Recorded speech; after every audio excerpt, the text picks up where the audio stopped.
قال ربنا عز وجل في سورة النساء العديد من الآيات: لا خير في كثير من نجواهم إلا من أمر بصدقة أو معروف أو إصلاح بين الناس. سورة النساء الآية 114. وفي السورة نفسها الآية 128: والصلح خير.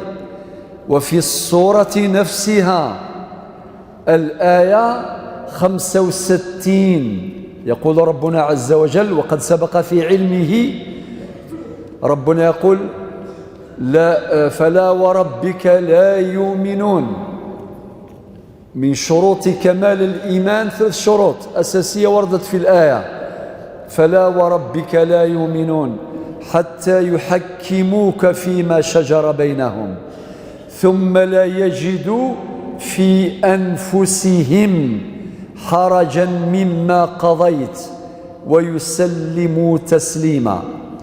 آية أخرى وردت في سورة الحجرات، خاصة الآية 10.